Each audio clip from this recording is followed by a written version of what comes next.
یہ سب سے بڑا جاہل ہے۔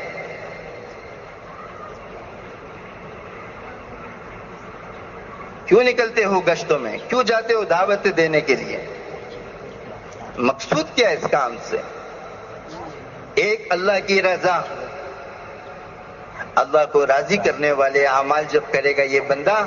تو اللہ رب العزت اس کی زندگی کو اور اللہ رب العزت کے جتنے احکامات کو پورا کرے گا، نبی کے طریقوں پر پورا کرے گا تو اللہ اس کی زندگی کو گلزار بنا دے گا اور اس کی آخرت کو اللہ رب العزت آباد کر دے گا۔ اور جب موت آئے گی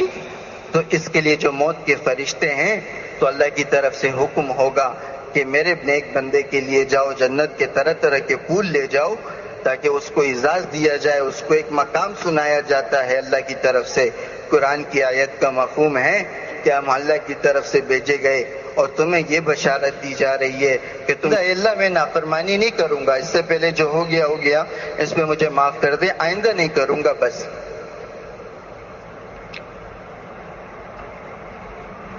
ہاں کہ وہ اللہ مہربان ہے، کریم ہے، رحم کرنے والا ہے، جس نے اپنی مثال محبت کی ایک بندے سے 70 ماہوں سے زیادہ دی ہے۔ وہ یوں تمہیں تنہا چھوڑ دے، ہلاکتوں میں چھوڑ دے، بربادی میں چھوڑ دے، تمہیں جہنم کے حوالے کر دے؟ نہیں، وہ اللہ فرما رہے ہیں کہ ہم اس سے پہلے جب تک اپنی معلومات اس بندے کے ذریعے، اس اپنے نبی کے ذریعے، اپنے نیک لوگوں کے ذریعے، اولیاء کے ذریعے اس ناسمجھ کو نہ بتا دیں، جس کو معلوم نہیں ہے کہ میں نافرمانی میں لگا ہوں، اس نافرمانی پر اللہ کا کیا عذاب ہوگا اور میں جب اللہ کی مان کر چلوں گا اس پر کیا انعام ہوں گے، جب تک اس تک ہماری معلومات پہنچ نہ جائے ہم اس کو عذاب نہیں دیتے، کیونکہ وہ لا علمی میں زندگی گزار رہا ہے، اسے نہیں معلوم اللہ مجھے اس پر کیا دے رہا ہے، کیا ہوگا، کیا عذاب ہوگا۔ اور اگر معلوم ہو جائے اور پھر وہ نافرمانی کرے، پھر اس بدبخت کی توبہ سے پہلے اس کی معافی نہیں ہوتی، اور اگر نافرمانی میں زندگی گزار کر مر جائے تو موت پر اس کی سختیاں بڑھ جاتی ہیں، اور کل قیامت کے دن اللہ کے سامنے پیش ہوگا تو عذر پیش کرے گا، بہت مال تھا میرے پاس، جس مال کی وجہ سے مجھے اللہ عبادت کی توفیق نہ ہوئی، تو اللہ رب العزت پوچھیں گے اچھا یہ بات ہے کہ مال کی وجہ سے تم ہماری عبادتوں میں نہیں لگے؟ او فلاں نافرمان ہے، اللہ اس نافرمان کی وجہ سے، اس کی نحوست کی وجہ سے میں تیری عبادت سے محروم رہا، اے اللہ میں اپنے جرم کو تسلیم کرتا ہوں، تو اللہ پاک فرمائیں گے یہ بات ہے، یہ کہے گا ہاں، تو تھوڑی دیر کے لیے مطمئن ہو جائے گا کہ میری یہاں چل گئی سفارش، مگر دلوں کا حال اللہ جانتا ہے، جیسے قبر کا حال مردہ جانتا ہے ایسے دلوں کا حال اللہ جانتا ہے، تم سے بہتر جانتا ہے۔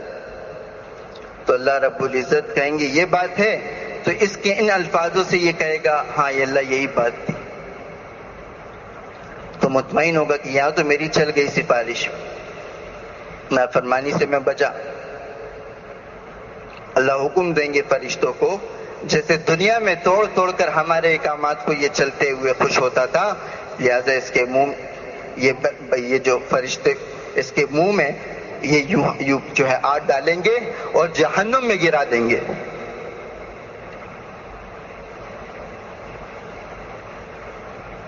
ایک کھیل، ایک تماشا ہے، سب کچھ معلومات کے بعد بھی لا علمی میں زندگی گزارنے والا یہ سب سے بڑا جاہل ہے۔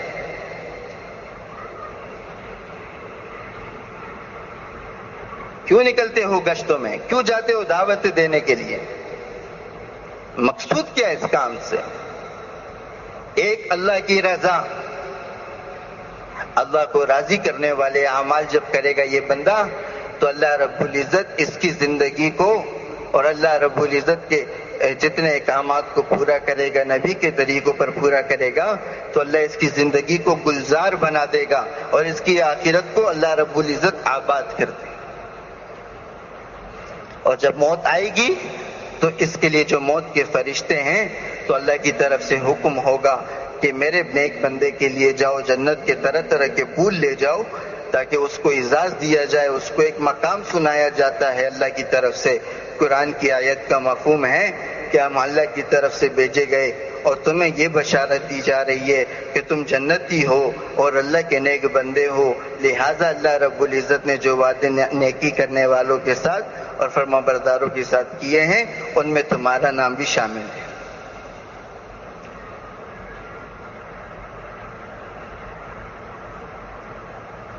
وہ مہربان رب، وہ کریم رب، اس کو چھوڑ کر دنیا کی حکومتوں پر ہماری نگاہیں اور حکومت والوں پر ہماری جو دل کے مطمئن ہو جانا کافی نہیں ہوتا، بلکہ اللہ کے احکامات کو جناب رسول اللہ صلی اللہ علیہ وسلم کے طریقوں سے پورا کرنا، اس پہ مومن کا دل مطمئن ہوتا ہے۔ ساری دنیا کے باطل انسان تمہیں ناکامی دینا چاہیں اور تم اللہ کے حکموں کو پورا کر رہے ہو، اور اللہ رب العزت ان سب کو ناکام کر دے گا مگر تمہاری حفاظت کرے گا۔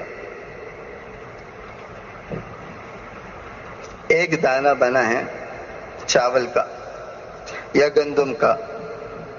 اس کی کھیتی اگاؤ یہاں کراچی میں،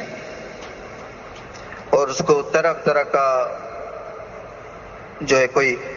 مرچیوں کا ہے، کچھ چاول کا ہے، کچھ جو ہے گندم کا ہے۔ جب اس کی فصل کٹنے کا وقت آتا ہے، اس سے پہلے اس دانے کی جو جہاں کے لیے وہ دانہ بنایا گیا ہے اور اللہ رب العزت نے زمین سے کھیتی اگائی ہے، تو وہ پہلے سے فرشتے جو ہیں متعین ہوتے ہیں کہ یہ مال جو ہے، یہ گندم کا دانہ یہ فلاں علاقے میں جائے گا، فلاں کے گھر پہ۔